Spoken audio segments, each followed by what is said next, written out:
We actually announced it, I think, on Spike, the first kind of, or we had, I think, a great CG trailer for it.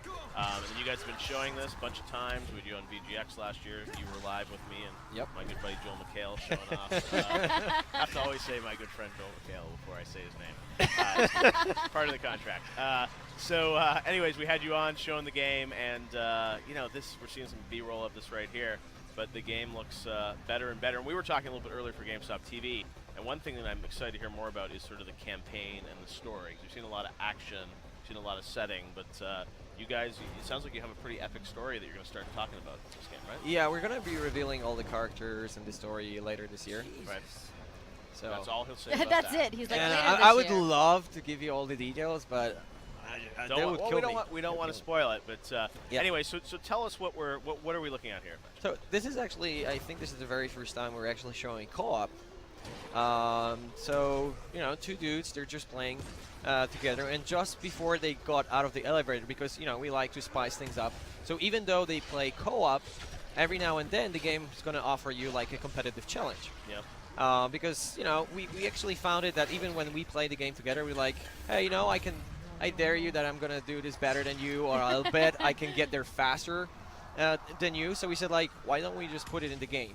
So right now they have like a little competition going. So whoever, like, we can have strength challenges, like whoever kills more zombie in like under a minute, or whoever gets to somewhere faster. So whoever wins the competition gets extra experience points. He gets to level up his character faster. And this particular mission is actually pretty far in the game. We're trying to send a signal to the outside world that there are still living people inside. So they want to set up like a huge explosion. It's going to create big fire, something that's visible from outside of the quarantine, something that will tell, yeah, we're still here, we're alive. By the way, they have already completed the challenge. So what do you get for winning the challenge? You get the experience points because, we have two major proficiencies, agility and strength. And you develop your character by doing. You want to be better at agility, that means you have to jump, climb, stuff like that. On the other hand, if you want to get better at strength, that means you have to do a lot of combat. So if you win a combat challenge, that means we're going to boost your character in that particular proficiency. So it's really worthwhile to win it because you just get access to this really awesome special abilities faster. And right now, even though they're just playing regular mission, another challenge that pops up here is whoever gets to the sewer exit first. So it's something that goes over the mission. It's something that we would do anyway, like, I'm going to be there faster than you, right? Why not reward players for just doing awesome stuff? And right now we're getting closer to the sewer exit. We're almost there. Yeah, that's the door. So now since this guy won, he's getting extra agility points. So right, now we're going to be able to observe the fruits of our labor. That's a new expression I learned in English. It's a good one. We're trying to set the explosives off. Let's see if it works. There we go. Yes, blow it up. And now we thought just setting building on fire might not be enough, so we put is that a frown face? yeah, in the building? we thought that's something that only a human being could do. So that's gonna send a clear signal. Now here's the cool stuff. You see that thing showing hunter incoming? You see every time there's nighttime, the game is open for invasion, and that means an ultimate zombie, human-controlled zombie may invade your game, and that's like one of the scenarios that might happen at night, and that kind of changes the whole game because right now it's not about completing your objective, it's about surviving.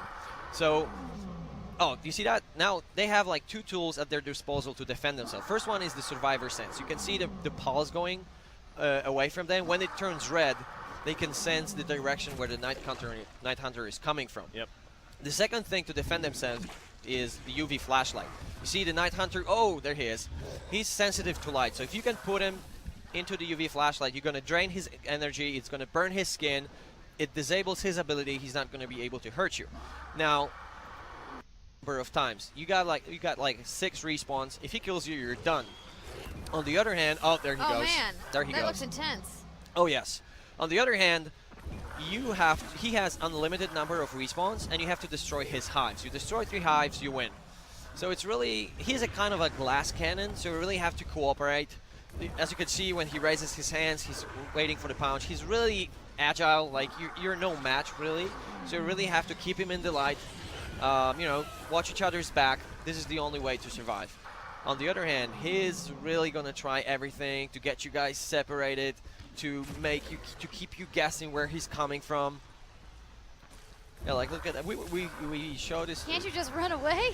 Well, he's gonna come for you, and if he gets the. And it's all human controlled, right? Because it's still. Oh yeah, oh yeah. Like at some point we were discussing of making it AI, okay. but we thought like bringing the human factor to the game. It just brings. So you basically have one level. Every night there'll be one of these.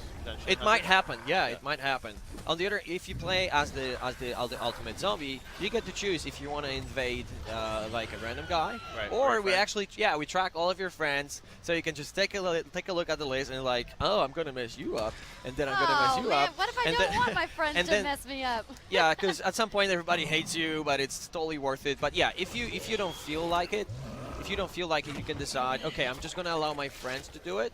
Or you can say, no, I really don't want to do it. I just want to stay in peace. peace. Happens and obviously in co-op. Will it happen in the campaign too? Yeah.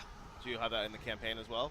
Yeah, they'll just the mission that you saw when that would happen. That was just campaign. So you just play your regular game. It's totally seamless, and every night. Or you just unhook it from the internet and then you're Frank Enemy. Yeah. No, you don't have to do it. You can just set the game like I don't want to do it, and that's okay. No invasions. Like it's gonna be on by default because we're bringing players to play it, and people are having so much fun that it's definitely gonna be on by default. But if you don't feel like it, we're not gonna be forcing you to do it. And it's 2 versus 1, but obviously. Well, we have. It's gonna be asymmetric. Okay.